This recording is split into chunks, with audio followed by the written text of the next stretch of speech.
keep in mind that learning to initiate is a skill. As you're motivating your partner, as you're supporting them, as you have those conversations, you're teaching them what works for you. So instead of kind of complaining or focusing on what didn't go well, to start with, always only focus on the positive part. So Mhm. they feel that you're helping them to build confidence and give you more what you want.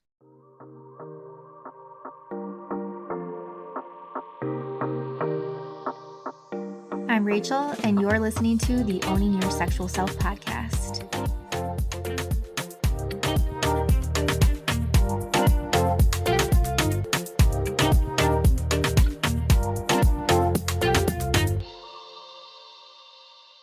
Hey, friends. We are back for another wonderful episode and super excited for this guest. Oh my gosh, somebody that I've been following on Instagram and socials for so long. She is the host of the Sexology Podcast and also a certified sex therapist. So excited to have Dr. Moali on the show today, and just a little bit about her. So, as I said, she's a sex therapist and a relationship expert. She is a clinical psychologist and the host of the Sexology Podcast, and she assists couples in reigniting passion in their long-term relationships.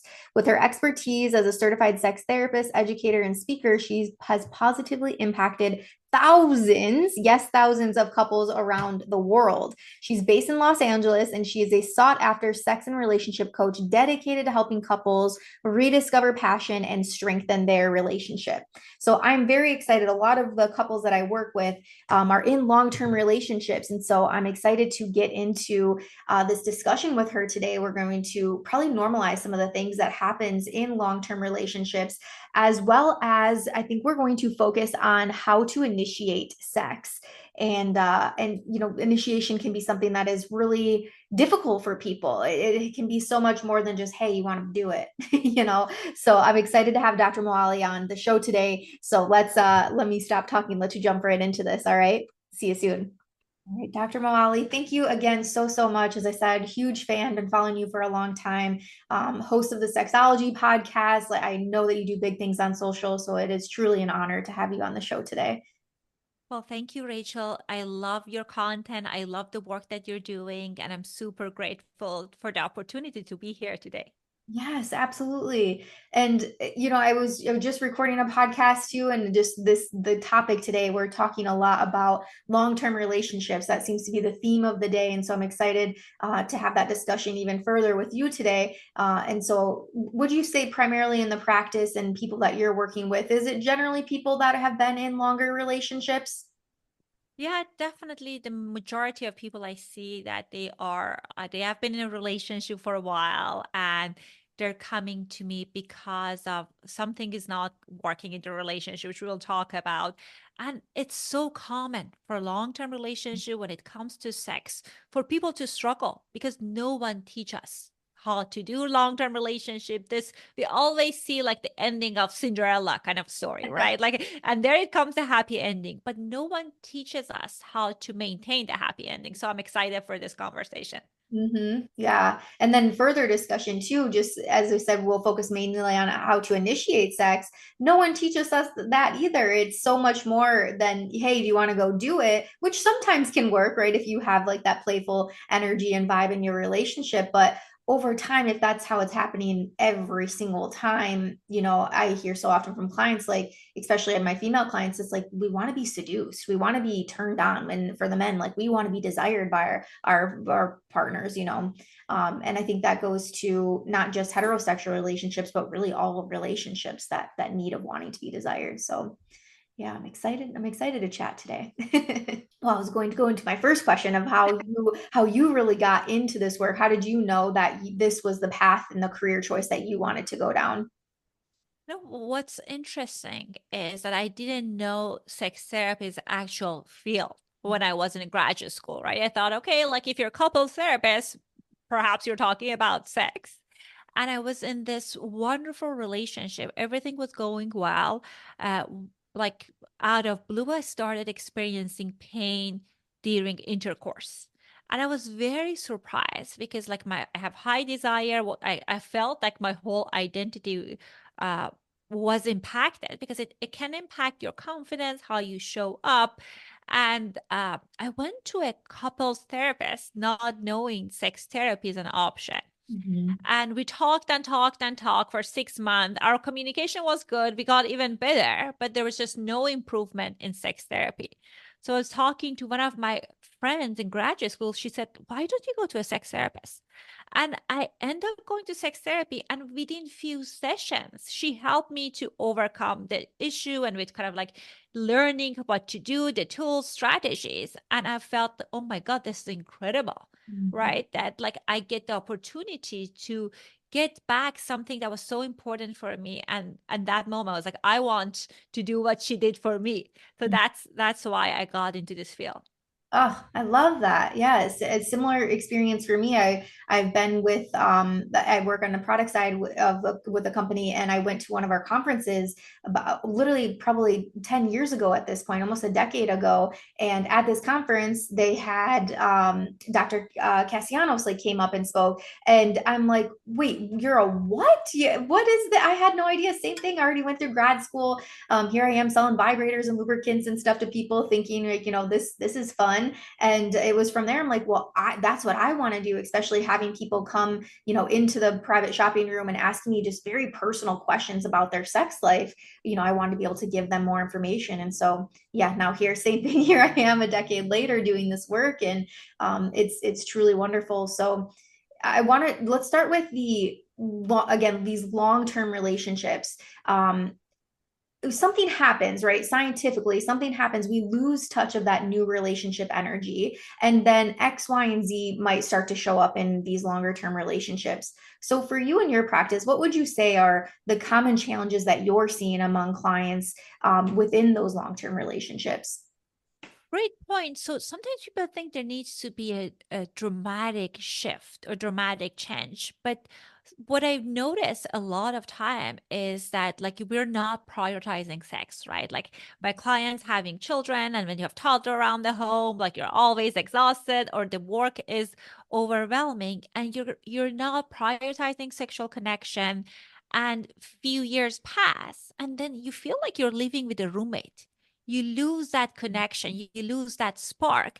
And for longer relationship, sex is not only about sex. For majority of my clients, it's about connection. Is it about emotional intimacy? So that's really important to kind of be mindful of why we want to kind of prioritize sex. So that's part of it.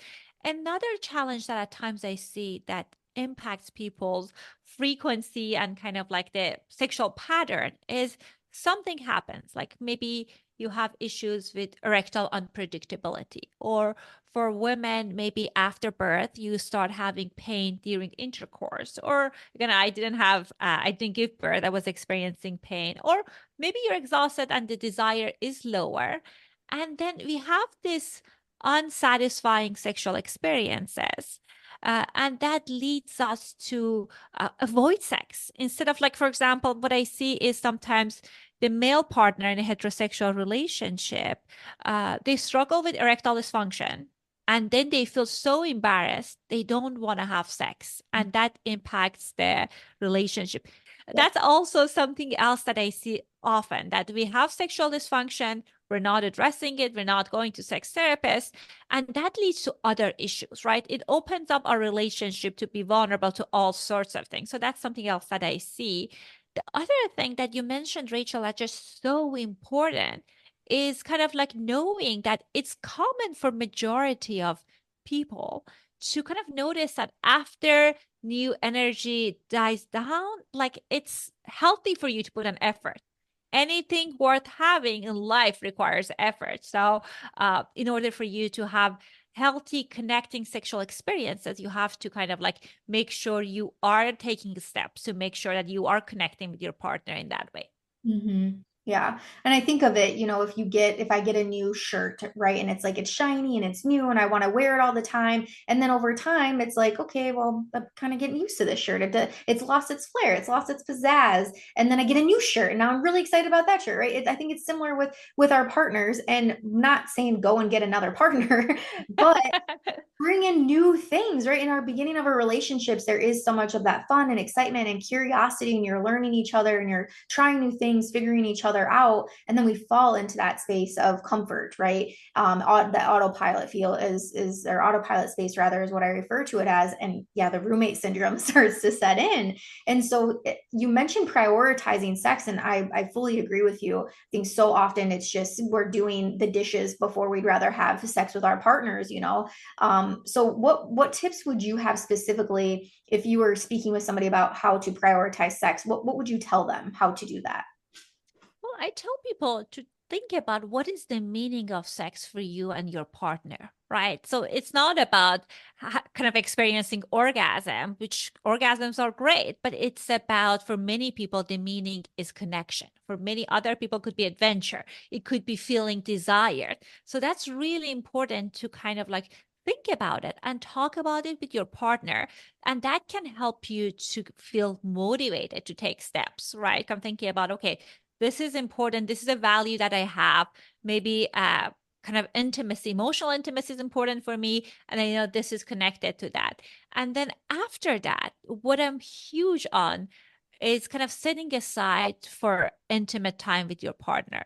I know when I talk about scheduling sex, people start to kind of like, they change their facial expression, thinking about, oh my God, if I want to schedule sex, I don't want to have sex and it's not sexy. And I tell them, you know what's not sexy? Not having sex. Because in reality, when we are in longer term relationship, we have busy lives, we have commitments, we have our children, all sorts of things. And it's really hard to find a window that you both are turned on. But if you have this specific space for erotic connection, it doesn't need to be like, oh, we're going to have intercourse Sundays at 10 a.m., right? It's just a matter of this time we are connecting with each other from lover to lover perspective. Like maybe we're doing an erotic massage, or maybe we're kind of like wearing something sexy and chat and see where it takes us. So that's also very important.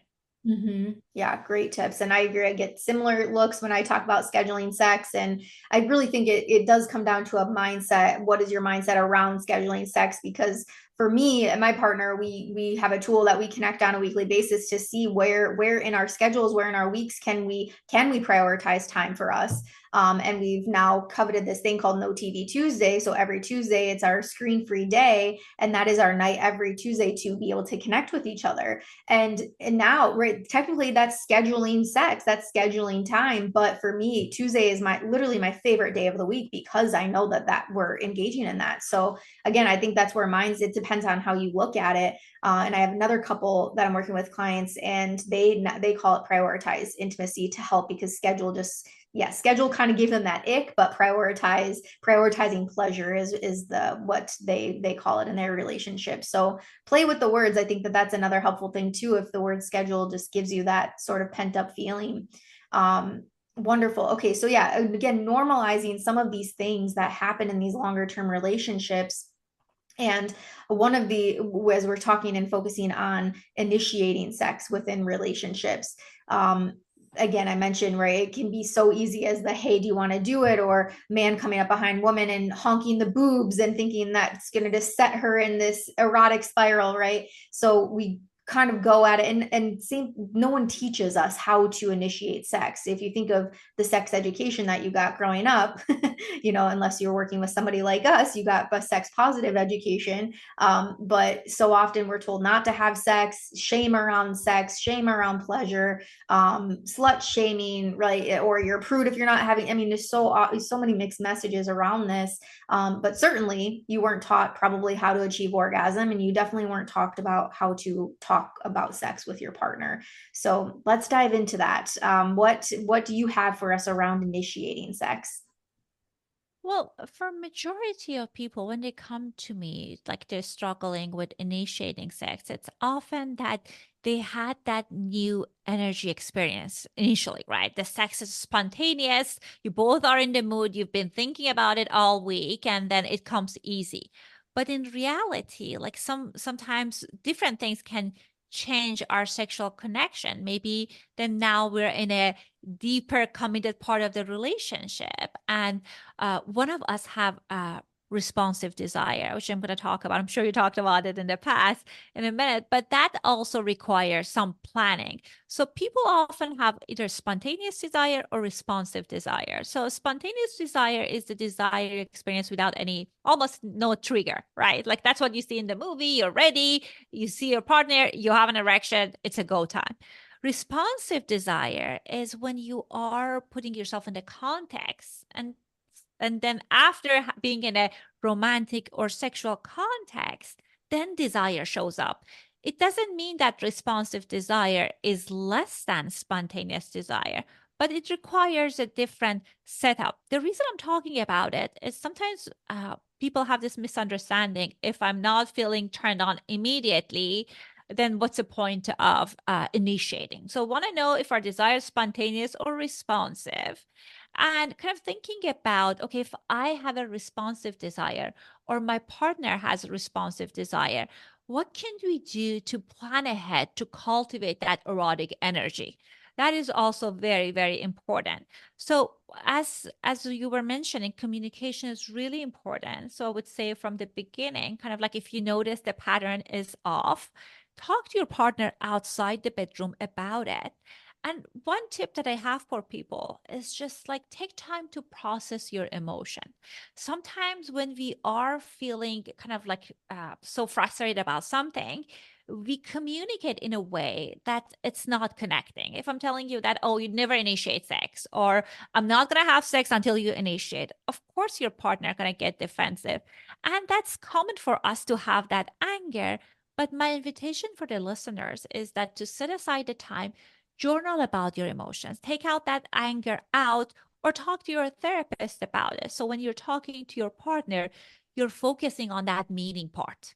Like, I miss us connecting, and because this is what means to me. And oftentimes people are more open to that. And then from there, kind of after exploring what's your desire type and what's your partner desire type, you can plan accordingly. For example, if two couples, they both have spontaneous desire, it doesn't mean that spontaneous means like it's going to be synced the same time. So talking about what are some of the times I'm hornier? For some people it's morning, for some people it is afternoon. Kind of thinking about, okay, if that is a different, when would be a overlapping window? It could be as simple as that. For many couples, what I see that when they are coming to sex therapy, it's because one person was initiating most of the time and they felt rejected. And they say, until you're initiating, we're not having sex anymore. And sexual initiation is a skill.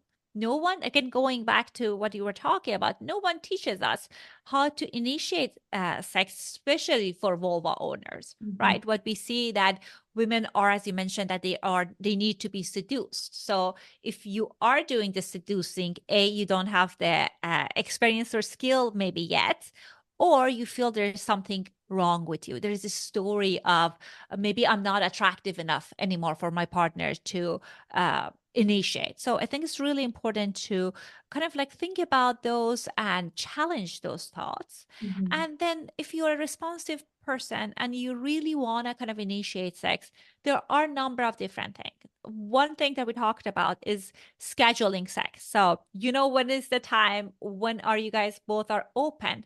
And what that can provide you the opportunity with is for you to do pre-sexual ritual, something that helps you to get in the mood.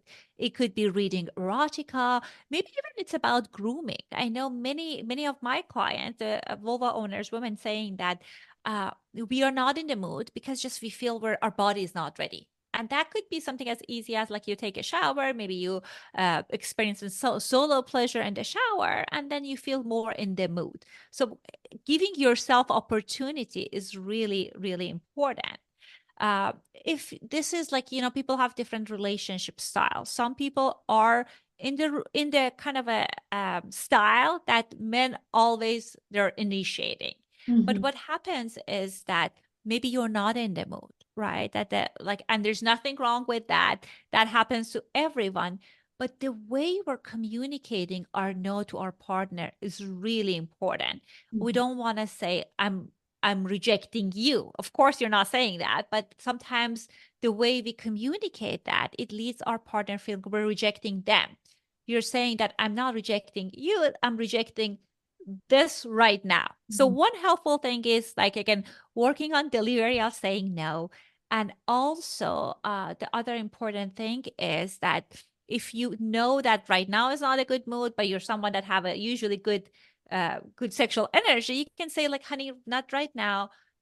Let's explore it tomorrow. So, like, there is sometimes that you can offer them that I will be open, if that's truly that you know yourself and you know this is a transient situation. Another style of initiation that works for many of my clients is that to have some signal about I'm open to explore things sexually. So I have a couple in my practice that they say, like, they got specific candle, they lit the candle, shows that I'm in the window of openness. Or maybe you have the playlist and then you put the playlist on. My invitation for most people is, like, if you're feeling neutral, maybe you can kind of explore things if you know your partner is respecting your no. And maybe if you know the meaning of sex, what's the meaning for you guys? Maybe you're not yes on intercourse, but maybe you are yes on making out, or maybe you are yes for oral sex. So that also is something that's important for people to think about, that sex is not only intercourse, and it's like writing a script. So you know what type of script you want to write, whether it's drama or comedy, like if it's a writing script. And then there's so many different things that you can incorporate to cultivate that experience. Yeah, so many helpful tips. And I want to double click on something too when you were talking about spontaneous desire versus responsive desire. And yeah, I agree. So often it is the man in the relationship with spontaneous and the woman in the relationship with responsive desire. And then you have clients coming that are there, it's the desire discrepancy, right? And my desire is not matching my partner's. But I think even just how you explained it, just normalizing that there are differences in desire. So when you're that responsive partner and your spontaneous person is horny, essentially, and they're coming up to you like, hey, let's get it on, I'm ready, let's do this. I think it's important for our responsive people to take a moment and not be that automatic no, because it is highly unlikely that your desires are ever going to match one another, right? It's highly unlikely that you're both going to be turned on at the exact same time. And I think so often then women, we feel that defeat, like, oh, here we go again, he wants it and I'm not ready, or I'm not feeling it, or I'm not horny. But I think, again, taking that step back and asking the question, am I available for connection? Because as you said, it's not just sex, it's that connection. That's what our part person is wanting, because anybody can have an orgasm anytime, right? It's that connection that we're wanting with our person. So am I available for connection? And then especially knowing that your responsive desire, I love that you gave those suggestions. So maybe you start with making out or erotic massage or something like that. Listening to even, I love audio erotica, listening that together, or watching porn together, if that's okay with you, right? Like something like that. And I'm the responsive person in my relationship. My husband is a spontaneous person. And so there's even been times where he'll initiate and I'll be honest, sex is the last thing on my mind right now. However, I know it's important to you and I actually am available to connect with you. But even just communicating that to him, then he has created this space to hold space for me, right? And say, okay, well, what will bring you pleasure right now? What do you need right now? And oftentimes it's like, I would like to lay here. I'd like to be cherished. I would like massage, some nice music, light a candle, like really set that space for sensuality. And we know with that responsive desire too, to add somewhere within that 15-20 minute window is really what we need for our bodies, the female body, to like really feel turned on.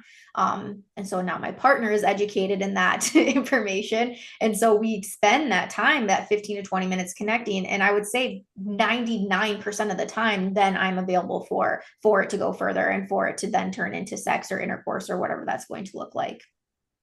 I love that. And I think one thing that helped me a lot is like how Esther talks about, so Pearl talk about moving forward with the script, right? Kind of thinking about this is what you want, as you mentioned, let's see what's next for us. What could be like another option that we can explore right now? And at times I hear from my clients that they say, like, if it's 0 is I rather run a marathon and have sex with you, and 10 is I'm so horny, I want sex right now. For responsive desire, if you're somewhere around 5, right, 5 and up, then maybe you can give it a shot if you feel kind of comfortable with your partner and see what happens. We don't want to necessarily have sex that feels like chores or something that you don't want, because that kills desire. But I think kind of like knowing yourself, where you are and what you need, it can be helpful. And similar to you is, I think what I've noticed about myself and a longer term relationship is I was more spontaneous at the beginning, but now I'm more responsive, right? So, and when I think about desire, if I'm honest, part of it is your own responsibility to turn yourself on, and of course, the partner plays a role. So now I know what helps me on those scheduled time, like free kind of like intimate time, that then I'll engage in those on my own and communicate with my partner if like there's something in my mind, or if there's something in the relationship, right? Sometimes you're bickering over nothing and you feel like, right now I'm not gonna be able to be open sexually with you, or I'm not available, but maybe we can do this and then I'll be more open. So like my husband made a comment like last week, was irritating, and it was during our sexy time, and I was like, okay, I can go with it, or I'm sure sex will be so much better if we go and kind of like pause and then come back to it. So what we did was like went to farmers market, we connected, and when we came back, I was fully open and connected. So I think it's also important to check in with yourself, what's happening for me and how open I am, and when I will be open, so I can kind of like reciprocate. Yeah, and you also mentioned another thing too, of having that conversation outside of the bedroom and with your partner around what it is that turns you on. And so I think Emily Nagoski does a really good job of this in her book Come As You Are, and even her newest book Come Together. I also really recommend too for couples. It just finished it yesterday. It was great. And she talks about the accelerators and the brakes. And so I think too, for people, if you can have this conversation and coming at it from kindness, compassion, I'm not coming at it defensive or irritable, right? It's just open curiosity conversation. And if you know what your breaks are, right? If I have a break on hygiene, right? If my partner comes in stinky, just mowed the lawn, right? Maybe not. For some people, that could probably be an accelerator. But if that's my break, then what would be the opposite of that? They're probably just getting out of the shower. They smell good. They're wearing cologne. I can smell his body wash, things like that. So having discussions like that, but so often too, to double click on that part, I think so often when we're initiated sex by our partners, we pull up all those breaks and list all of those reasons why now is not a good time to have sex, right? It's very easy to do that. And sure, you probably could be doing a million other things rather than having sex. But I like how you highlighted what is it that you actually get from sex, and to shift your focus then on what are my accelerators, and focusing and bringing up that list. Okay, my accelerators, and can you yourself actually create more accelerators for yourself? Or it doesn't have to be all the pressure is then put on our partner to be responsible for that. Absolutely. And desire discrepancy, different desire type can be one of the factors, right? Sometimes people come and tell me that, like, I have desire, I just don't want to initiate with my partner. And as you mentioned, curiosity is the key. Get curious. When did you notice that? Because initiation is very vulnerable. Sometimes I hear from my clients that, oh, I wore this sexy lingerie, I initiated, I don't know, last year and during my honeymoon sometimes, and my partner wasn't enthusiastic, or maybe my partner didn't read the cue, and then I felt so rejected and wounded. Now 5 years later, 10 years later, or 20 years later, I'm not initiating. So I think it's very important to kind of explore that and talk about those wounds with your partner. We all have frictions, conflict in the relationship. The repair piece, that's what make our relationship stronger. So coming to our partner and say, you know what, when this happened, this is how I felt. And it leaves me feeling undesired, or feeling rejected. And that gives opportunity for your partner to create repair and give you context. And I think maybe the context is sharing the psychological break for them, right? So maybe, I love it when we have sex in the shower. So again, thinking about how we can kind of put things tactfully. So instead of saying that your body smells horrible or you have morning breath and that's why I don't want to kiss you, thinking about like, how can I frame it to kind of say it in a different way. And that goes also depending on your communication style. I tend to be more indirect, the way I shared with you guys. My husband is super direct. He said, honey, land this plane. Tell me how it is. So again, part of these things are like you talking to your partner and seeing like what the communication style they prefer. Mm-hmm. Yeah. And I think another helpful tool too would be after sex or initiation goes well, having a discussion on that. So that way it's not always conversations around what's going wrong or what needs to be different. And you're giving sort of that positive reinforcement, that praise to your partners. And I think for men specifically, men are very direct. They want direction. They want to be the quote unquote good boy, right? And so tell them, hey, like when you did this the other day, like that got me really turned on. Or if it is sort of that pillow talk after intimacy and you're recapping sort of that exact event and just saying like, wow, that was hot how you picked me up in the kitchen, or you said, hey, you told me, hey, you've been doing a lot today, why don't you take some time, go do your bath, do your pre-sex ritual, right? Like get yourself ready and I'll be waiting for you when you get in the bedroom, something like that. So just being sort of that confident leader into intimacy. So I think, yeah, again, just recapping and not conversations around sex don't always have to be when something is not going right. Have conversations when things are going well too. And that is the key, right? So because whenever we're having conversation, it's when things are not going well, as soon as we say, honey, I want to have a conversation with you, they're already defensive, knowing there's nothing positive coming out of that. The other thing I wanted to highlight is that whether your partner is learning initiation, or that's a new behavior that you mentioned, always focus on reinforcement, as you said, right? So because sometimes our brain goes to, oh, that was wonky, that's not what I imagined. And keep in mind that learning to initiate is a skill, right? So as you're motivating your partner, as you're supporting them, as you have those conversations, you're teaching them what works for you. So instead of kind of complaining or focusing on what didn't go well, if I would say if like 70% or 60% of it was great, to start with, always only focus on the positive part. So they feel that you're helping them to build confidence and give you more what you want. Mm-hmm. Yeah. And eliminating and removing defensiveness as much as we can. Sometimes, again, we're not taught communication well. So sometimes our partner might come at us with the, you never initiate, or you're never in the mood, like that sort of thing. But again, if you can really look at that through the lens of kindness and compassion. And if I say something like to my husband and he says, wow, it seems like you're really frustrated about that, tell me more. Right. I'm totally disarmed. I'm thinking you're going to say, no, I initiated Tuesday and Wednesday and you rejected me. Right. But when he comes at it from that space of like validating me and how I'm coming off, and yeah, creating that space for it to be a conversation, I just think that opens up so much for couples. And so really, taking that away, initiation can be a lot of communicating with each other to how to figure out how to get it right, because it's probably going to look different in each relationship, Absolutely, in different phases of life, it could look different. And one thing that's really important if you have a communication, I love the heart to heart, those wonderful connecting conversations, but you want to have an action plan, right? If you say, oh, yeah, I'm going to initiate more, and then you leave it at that, it might not be helpful if that's a conversation you had in the past. So thinking about how are we moving forward? Is it scheduling sex? Is it about kind of like creating sexy conversations, like adding spice to add the spice in the relationship outside the bedroom? Or maybe you tried all of that. You guys made promises for years or months, and it's not moving forward. It doesn't mean you're defective, your partner's defective. Means that like you have to bring a consultant, and a sex therapist is that consultant. They can help you. Okay, this is like, I can see that these parts are the part that you can improve on.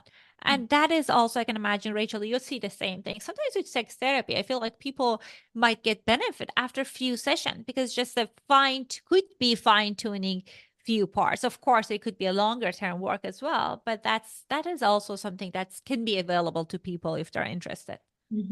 Yeah.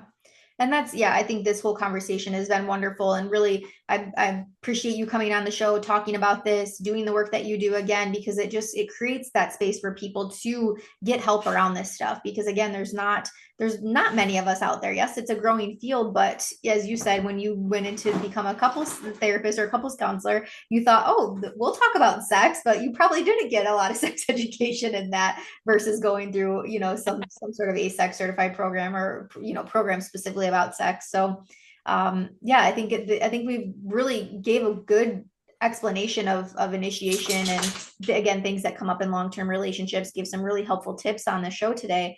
And I'm curious, like, for you to share how can people find you, work with you, find your social media, your podcast, all of that. Well, thank you, Rachel, for having me. This was definitely a pleasure to have you, to be on your show and have this opportunity to chat with you. People can check out my show. It's called Sexology Podcast. I've been doing it for 7-8 years now. So wherever they're listening to this show, they can search for that podcast episode. My podcast episode. I'd have a weekly show that I talk about science, some sex, and pleasure.